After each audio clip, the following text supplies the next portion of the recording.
This program has received funding from Utah Humanities and Utah Historical Society. Good morning. My name is Loren Webb with the Washington County Historical Society. Here with me today is my 11th oral history interview. This is Kelly Larson.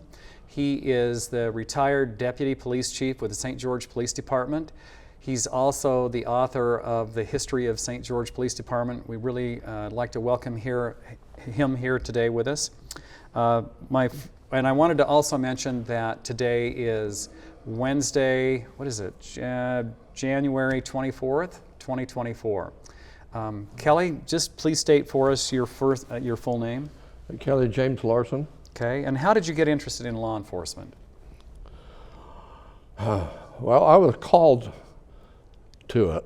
I know that sounds a little wacky, but I had a good job at Safeway here in St. George. I was a grocery manager, good salaries, good benefits, but my younger brother had worked over at Harrican Police Department, and I volunteered over there as a reserve, and voices came to me and said, you need to go into law enforcement. So in November of '78, St. George PD was advertising for new officers. I applied and came out #1 and was hired on January 1st, 1979. Okay, and what did that job involve? Well, as a patrol officer, you patrolled the city, handled traffic accidents, initial investigations into burglaries and assaults, and generally did traffic control. And what did you find rewarding about that job? Well, I grew up here, and I knew St. George was growing from my experience at Safeway. I knew that the city was growing, and I wanted it to be a good, safe place for my family to be raised and for new people coming into town, that they had a safe place to move to. What did you find stressful or frustrating about the job? Was there any frustrations involved with the job? Yeah, lack of communications. We didn't have a very good communication system at that time. We used what we called handsets, protocols that they plugged into your car, and then when you left, you popped them out, and they were your handset. And the only tower that we had at that time was up on the Red Hill by Frog Rock. And there was areas in town like Bloomington, you had no reception whatsoever. Green Valley area, you had no reception whatsoever. And so that was frustrating, trying to get information to somebody and not being able to reach them because the communications wouldn't reach. Oh, wow. What experiences do you call from that job that stand out? That what? What experiences from your job as a police officer stand out? Anything that stands out from those experiences? I worked there for 26 years. There's a lot of things that stand out. I think some of the things that were important to my time was we got better communications. We put a radio tower on the Black Hill, up on top of the hill, and then later we put a tower up on Webb Hill, and so that gave us communications all around. And then of course improved communications just generally, it helped out a lot. Wasn't the dispatch office based out of the St. George Police Department for Yes. all of the other law enforcement agencies? We dispatched for all law enforcement, including Highway Patrol, here locally, Sheriff's Office in Washington City, and so it has since moved to an entity of itself, and I saw that happen while I was still there. We went to Car Per Man program. We had that when I first started, but the price of gas was just not very much compared to today. But so we went to a fleet service, and that didn't work out very well. So we went back under Chief Polak. We went back to Car Per Man program. One of the other things that I feel very important about was that putting officers in the schools, skill resource officers, and we put them in the high schools at first, and then the high school officer was responsible for the feeding middle school and junior high. In retrospect, we should have put them in the junior highs first instead of high school, but we solved that problem. And that really helped us out. That they were there to help. They weren't there to harass. They were not there to be a strong arm of the government to them. They were there to help the students and to get to know them and to keep them from being problem kids. Okay. And if you were able to advance in the law in this St. George Police Department, were there any other positions that you held besides police officer and deputy police chief? Yeah, I held every rank within the police department. Chief Hutchins brought me off the street after a couple of years, and I became his administrative assistant. I helped him with communications and correspondence. I was his ghostwriter, if you would. And then I traveled with him to Salt Lake. He was involved in a lot of law enforcement committees in northern Utah, so I was his driver, and then while he was in the meetings, I went and picked up stuff that we needed, the police department and stuff. Mm-hmm. When did you come to the police department? Tell me again. January 1st, 1979. Okay. So what was interesting about these positions, and how did they prepare you for the deputy police chief position? I'm not sure anything really prepares you to be the deputy chief, but I did statistics for the police department for in about 1982 when the situation, and I helped Chief Hutchins with the budget, and then when he was suspended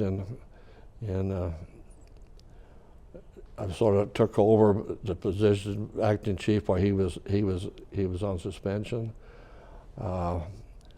Being a first line supervisor, a sergeant on the department, you had responsibilities to making sure people were doing what they're supposed to be doing. Mm-hmm.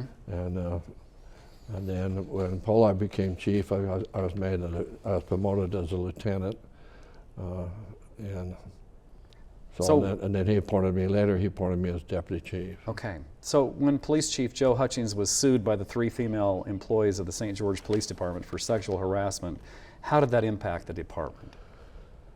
That had a real big impact on the department because everybody was questioning everybody else loyally to either Hutch or to the police department, and so there was a lot of conflict. And I told the city manager that I couldn't stay where I was at because of the conflict. We needed to bring somebody else in. And so I brought down John Poli he was second in command in Salt Lake City Police Department. And he had a condo down here, so they sent him down here to babysit. And probably within 3 days he said, I can't babysit. There's problems here that we need to resolve. And so he put us in order and made changes that needed to be changed, and then things settled down. Okay. So who were some of the other officers, detectives, or police chiefs that you've worked with, and maybe you could tell us a little bit about each one and how they impacted your life? A lot of people impacted my life. I knew all the officers on the department, all the dispatchers, all the reserves, on a first name basis. I'll give you some of the people that I remember. Of course, Chief Hutchins was my first chief. And he had positions on Polk Council and other law enforcement committees in northern Utah, and that helped St. George a lot because we were known as a small department of 19 officers, we were known by larger departments in the Salt Lake area. Chief John Poli I would rate him as the best chief that I worked under. He allowed you to be a boss. He allowed you to make mistakes as long as they weren't life-threatening, and you grew from those. And he was a great listener, and under him the staff learned to work together to solve problems rather than just complaining to the chief. Yeah. Chief Robert Flowers, I know he's probably going to find this out anyway, but he never worked a day in his life. He loved people. He loved the public. Coming to work to him was like playing. And he's now the Director of Public Safety for Ivans in Santa Clara. And at one time he was the police commissioner. When he left St. George, he went to Salt Lake to be that. And that's really a feather in his hat, knowing that the governor thought enough of him to pull him from where he was at up there to be his assistant. Yeah. Chief Exel of Hurricane's Police Department. I grew close to Lynn. We had a lot of luncheons together and talked about things, and he brought Hurricane Police Department from a small department to a recognized department, probably still a small department in the state of Utah, but he's a good friend and a good chief. Okay. So what criminal cases did you or the department work on during your tenure there that stood out? Any criminal cases? Well, when Polak came down, he brought down homicides with him. We told him he brought the big city problems with you when you came chief. So we've had several homicides. I worked on them. I was never a detective, but I worked with the detectives, and I did until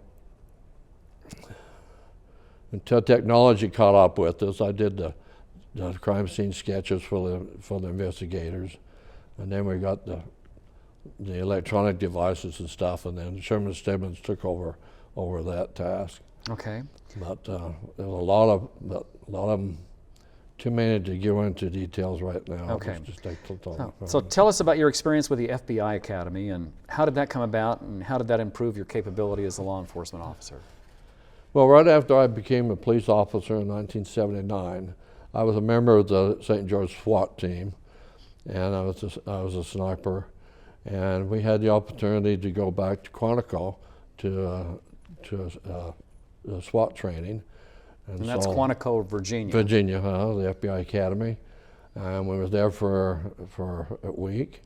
And I fell in love with the place. And Lieutenant James Rayburn with the police department, I just came back in that spring in '79. He just came back from the academy. But I fell in love with it, and I wanted to go there as to the academy. FBI agent Kirk Jensen, who was the training officer for the Utah FBI. We had training down in St. George, down here every spring, and they had firearms, and so I was firearm instructor. So I helped Kirk put together the training for firearms, and he took a liking to me, and he worked hard to get me to go back to the academy. You had to be for St. George, you had to be at least a sergeant to go. You had to have at least 5 years in law enforcement. Had to do some interviews, and there's a long waiting list. And I went back in March of '85, and most of the people that I dealt with back there, roommates and stuff, had been 15, 20 years in law enforcement. So I was a younger officer there. But it helped you because you could pick up the phone and call one of the graduates and ask them for help or do this or do that for you. Deputy Chief Wingett from Las Vegas Metro was just a phone call away, and we spent a lot of time investigating things. So it's a good supportive network. Yeah, it was, and it still is. Yeah. I'm retired but I'm still active in there, and they meet here in the fall, and they meet in Moab in the spring, and I go to both of those and have been. I've only missed 2 since '85, and that was because I had to stay home to watch the Star while the chief and the lieutenant went. Okay. So what were some of the most rewarding things that you enjoyed about your time with the police department? Association with the officers and with other agencies that we dealt with, and with the public, and seeing seeing a city grow and still not be able to pinpoint a crime area. We have people come in often that were thinking of moving to St. George, and they'd say, we're looking at moving to Bloomington Hills. What's the crime rate there? And we had statistics. We divided the town into 10 districts, and we kept statistics on each district. And so we could show them that there wasn't really a crime area in St. George. And that made you feel good that you knew that people who moving here was concerned about that, and also realized that this was a safe community. Yeah, I mean, I think that's really important. What were some of the most frustrating things that you faced at the police department, and how did you or the department deal with them? I know you mentioned about the communications. Was there anything else? Communications, budgets, manpower. We were always undermanned, but you need to understand that when you hire a new officer, that's a long-time commitment. That's a new position, and if he leaves, you replace him with somebody else. So that's a forever budget item. Then you have his vehicle, you have his handset, you have his body armor, you have his weapons, you have training. Utah requires you to have 40 hours of in-service training a year to stay qualified. And so it comes with a lot of expense. And so it was sometimes frustrating to, like, we'd get 5 new officers, but we wouldn't get any with cars, but we wouldn't replace any of the other cars that needed to be replaced. And so you was always behind in cars. And you understand it, I understood the reason why in that. Gary Esselman was a great city manager, and he had faith in us and he trusted us. And so we got a lot of things through the budget process that we probably would not have done if Gary didn't know what we were doing and trusted what we were doing. Okay. What do you feel were your most important accomplishments with the police department? The most important one, I guess, would be to allow the city to grow and expand and keep the crime rate down. It's a good place to raise a family. Putting officers in the schools, skill resource officers was a big plus for us. You can drive around the city and you don't see graffiti. You drive around the city and you look at the city parks and you see families there. You go on the trailways and you see single ladies walking, young mothers pushing their babies in carriages, older people walking or riding bikes. And that tells you that they're safe and they enjoy what they're doing. And we do have officers that patrol that a little bit, but this is just a good, makes you feel good because the city's grown and you have a good, safe place for family to be raised in. Okay, thank you on that. So while you were at the department and even when you retired, what prompted you to write the history of the St. George Police Department, and to continue to compile facts and statistics about the department up to 2020? I mean, that's amazing, and that's pretty incredible, Kelly. Well, thank you. When I joined the police department, there's a federal grant called LEAP, which allowed police officers to get college education credits, and St. George was part of that program with Weber State, and I had spent time at BYU but didn't graduate, and so I wanted to get my bachelor's degree, and so we started working on that. And one of the classes required a research paper, and my brother and my younger brother was on the police department, and so we did a research paper on the history of the St. George Police Department. And then I sort of fell in love with that, so I just kept going with it until after I retired, it became hard to get statistics from the city, and so I sort of weaned away from it, unfortunately, because it is a detailed history. It really is, with all the different aspects of what they cover and the statistics. What statistics from your history of the St. George Police Department stand out, especially those that show a pattern or patterns? Well, your traffic accidents would show a pattern, and we addressed that. The unfortunate thing with traffic accidents, if you put a lot of law enforcement emphasis on a certain intersection, like Bluff and Boulevard, those accidents and everything moved to a different location. So you go over there, and then you get that settled down, then it moved to another place.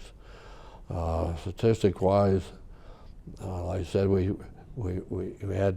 had 10 districts, and we looked at each one, and we didn't have the manpower to put people in, officers in each one of the districts, but those that didn't have officers full-time in them, they also looked at the others. For like Bloomington was District 10, Bloomington Hills was District 9, so an officer in 10 would also patrol Area 9. Mm-hmm. And so, okay. so you had the coverage that you needed there for that. So is this something that you want to continue to do as long as your health permits to be able to keep that history going? And I would like to, but I don't have the resources. I don't have access to the police officers who's been hired and who's retired or who's left the department. I don't have access to the major things that happened during the year. When I was there, I recapped every year the major things that happened during that year. I kept track of all the fatal accidents and all the homicides. Is there anyone who you feel could take on that responsibility who's still working at the police department, say maybe Tiffany Atkian, who's their public information officer? I don't know. No one's, the police department. No one stepped up to yeah, help. nobody stepped up to do it. I've made copies of my history to Valerie, to of course Chief Stratton had it, Chief Whitehead has it, but no one came forward and said, "Would you like to have access?" When I retired, I continued to do the statistics for about 3 months, and then I was told I was no longer needed to do that. Okay. And so I sort of stepped back. The sad thing about I have with the police department is once you're retired, you're gone. It's not like bigger departments where they have a society where you're always invited to retirements and to swearing-in ceremonies and stuff like that. Maybe that's something they could consider, you know, Yeah, down the road. I've talked to them about it, but nothing has happened. So. Okay. So what other civic or religious organizations do you participate in, if any? Well, of course, I'm a member of the Church of Jesus Christ of Latter-day Saints, and I'm active there, and I've held positions there. And a lot of I've been a financial clerk for 16 years until last January when I was released. I was president of the St. Joseph Kiwanis Club. I was a member of the Chamber of Commerce. I was a member of the Exchange Club. I tried to stay active in all those while I was there in law enforcement to keep the people abreast of what was happening. Okay. And also to be able to listen to their needs and their concerns and apply them back to the police department. Okay. Where and when were you born, Kelly? I was born here in St. George at the old hospital on McGregor Hospital on 100 East, about 50 South. Yep, I know where that was. Dr. Reitman was my doctor. Wilfred Reichman, right? Okay. And I was born on December 11th, 1947, about 5:30 in the morning. My mom's always told me that I came out complaining and I haven't quit since. Okay. My wife will attest to that fact. Who else was in your family? I have 9, there's 9 of us. I have my oldest sister, Docky, was a twin, and her twin died a couple of days after they were born. And then Loren was the second, and she married Gene Brooks. And then there was my oldest brother, Delory, and then Dow, and then my older sister, Deanna, and then there's me, and then there's Carrie, and then when I was 12, we adopted Eva Dawn, and she's a full-blooded Navajo, and she married money. She lives in California. Okay. So describe your, oh, go ahead. Was there anything else? There's only myself and my brother Carrie and Eva, the only ones that are still alive. The rest of them all passed away. Okay, and Kerry went into law enforcement too. He was in law enforcement. He was there a year before I was, and then he retired, and now he's a full-time babysitter for his grandkids and great-grandkids. Okay. Describe your grammar school and high school years. Anything that stands out there? Elementary and elementary, middle school and high school. The East Elementary, which is now part of the Dixie College, or Utah Tech, I was second grade when it first opened up, and I went there. And then I went up to the sixth grade center up on Tabernacle Street, and then at Woodward Junior High, and then Dixie High. When I was graduated to the 10th grade, the college moved out here, and out to 700 East. Yeah. And so we were the first 3. I was the 10th grade, and we were the first 3-year high school. And the year I graduated in '66, the next year they moved down to the new campus down on 700 South. So, were there any influential teachers that you had that stand out? I had a lot of influential teachers. I enjoyed typing, and I started typing in the 7th grade, and I typed all the way through high school. When I came back off my mission, I took typing here. Did you have Coach Fossen as a teacher? I didn't. He was before me. I had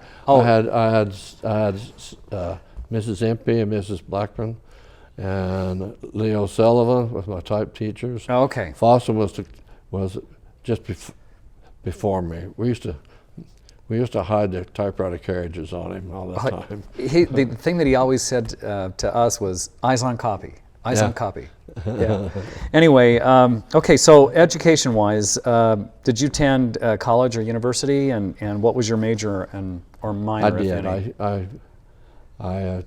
I attended Dixie Junior College here. It's a 2-year college then, and I was in forensics, debate and public speaking. Graduated here with my wife, and then I had a full scholarship to BYU in forensics, but the person who needed to sign my papers was in Israel, so I couldn't get the scholarship because I had to wait a year for him to come back to do that. Oh, okay. So I moved over to U.S. history, and I was in the ROTC program for 3 years, and then I lost my high frequency hearing, and they kicked me out of the program. So Did you go to any university? Just Dixie Junior College? BYU. Oh, you went to BYU. BYU. And you graduated in what? I graduated in. Well, I didn't graduate from BYU. I was up there, and then when I got kicked, when they released me from ROTC, I was also working full time at Mountain State Steel as I laid out beams and stuff off of blueprints. Okay. And they couldn't get U.S. Steel, so they laid us off unless you want to be a sandblaster or a painter. So I came down here for Thanksgiving, and Mr. Ward, I worked at Safeway before I went up north, and Mr. Ward asked me when I was going to come back. And so I went over to Trisha's parents' place and asked her, where do we go when we have a chance? And she said, we come home. And it wasn't to St. George. It wasn't to our parents' place. It was home. Yeah. So we left the kids, took the cattle truck up and loaded up and came back, and I started working for Safeway. And Safeway was located on about 500 East and St. George Boulevard at the time, or 100 North at the time, right?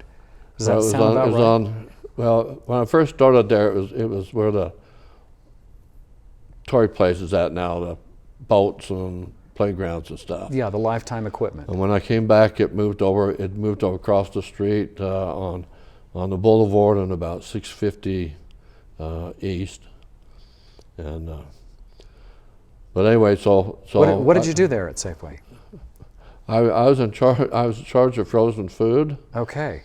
And then I became grocery manager. I was over the Checkers, it was so interesting that after I became a police officer, I'd go in to visit, and a checker would want some change, and Mr. Webb would look at me and said, "So, go get him some change." So I'd go get the change and put it back. I'm sure people looked and said, "What's that?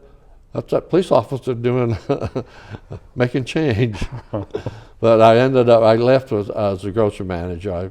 I ordered half of the store and a lot of the end displays and stuff for him. And I also did the accounting. When Mr. Webb was gone, I did the banking for him. Describe how you met and married your spouse. I was a senior in high school. The first day of class, I was taking either calculus or geometry, a calculus or trig, I forget which. And the student counselor, Mr. Orton, grabbed me and said, "We need to talk."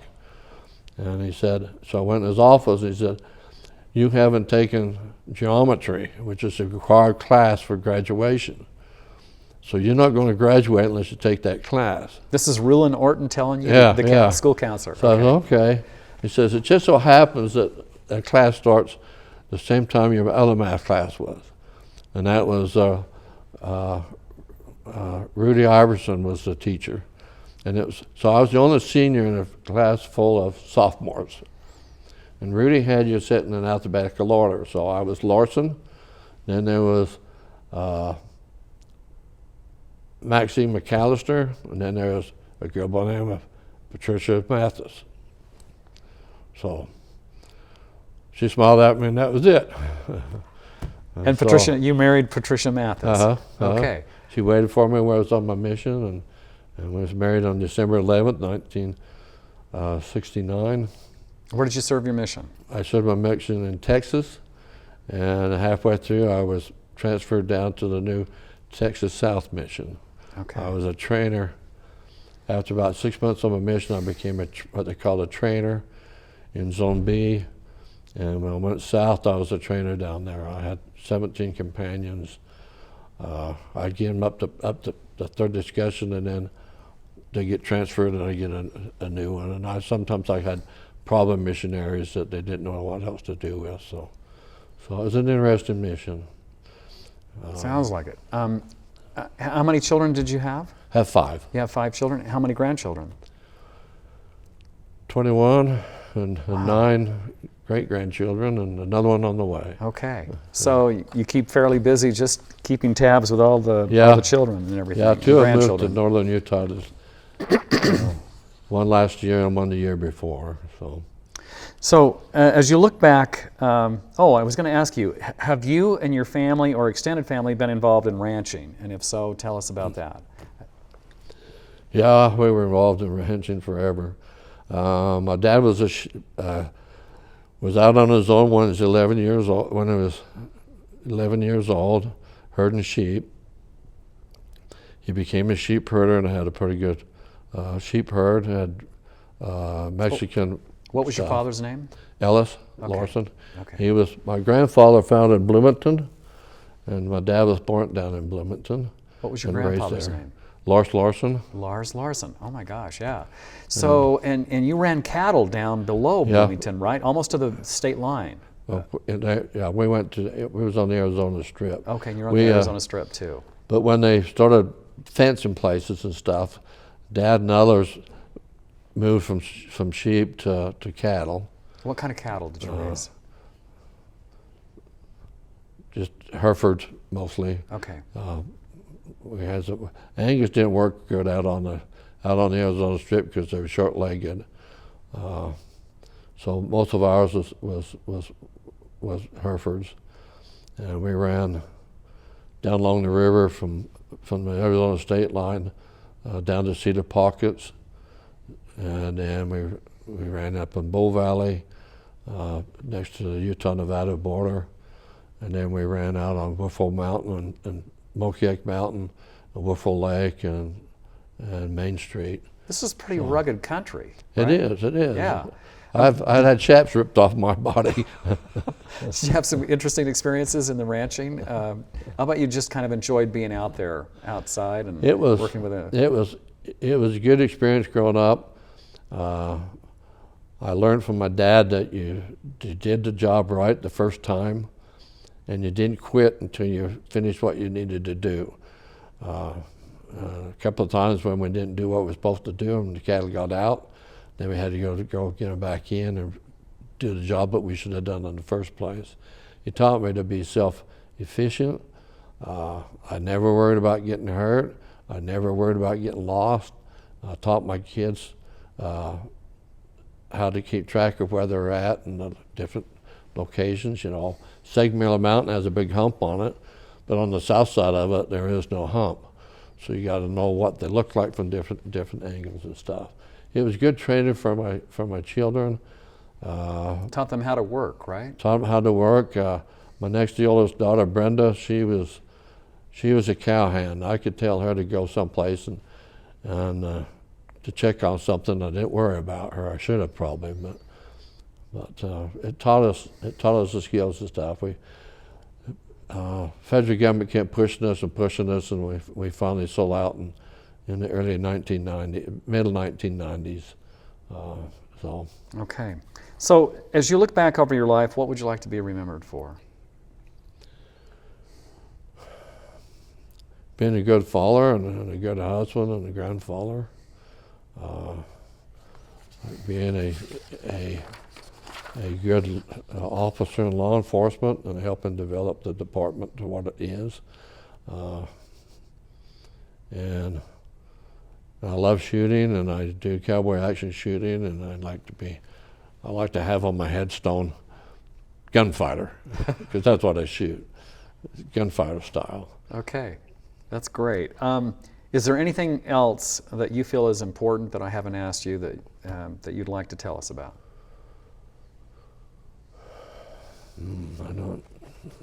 I have to look here for a moment. A lot of things. The police department has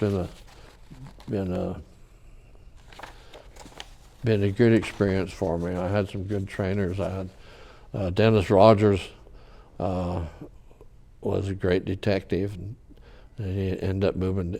He got involved in Amway and made so much money he moved to Florida. Yeah. But he took me under his wing, and I helped him investigate a lot of burglaries and stuff like that, which has helped me throughout my life, knowing what to look for and stuff. I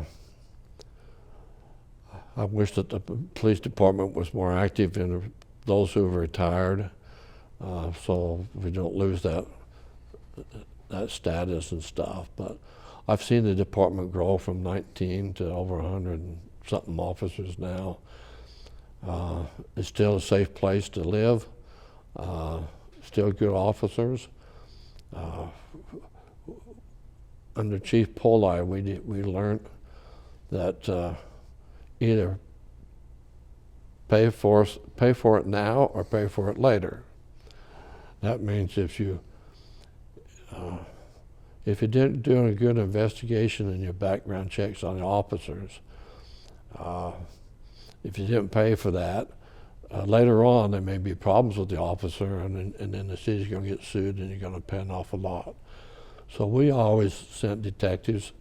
Let's say if you officer was from Billy, Montana, we would send detectives to Billy, Montana to investigate the backgrounds of the officer.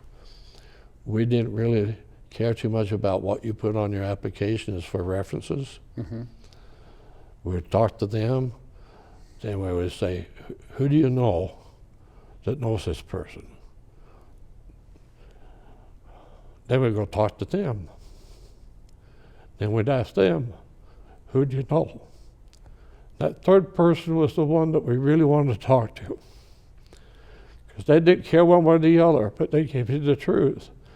And so that's how our investigations went. So it took some money to do that.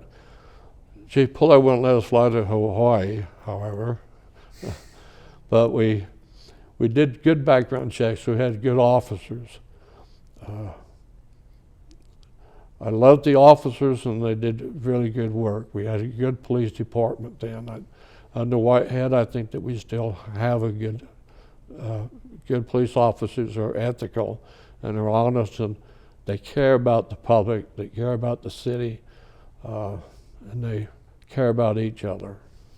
Well, I really appreciate you telling me this, Kelly, and thank you so much for coming and joining with us today. I just welcome. really appreciate the contributions that you have made to this community, and and they've been so extensive, and you've been so entwined, with the police department and the community, and so I just want to thank you for being here, and Thank you, Loren. yeah, and I appreciate your friendship. So we want to thank you, the audience there, for being with us today. Again, this is the Washington County Historical Society Oral History Interview, and my name is Loren Webb. Thank you so much for joining us today.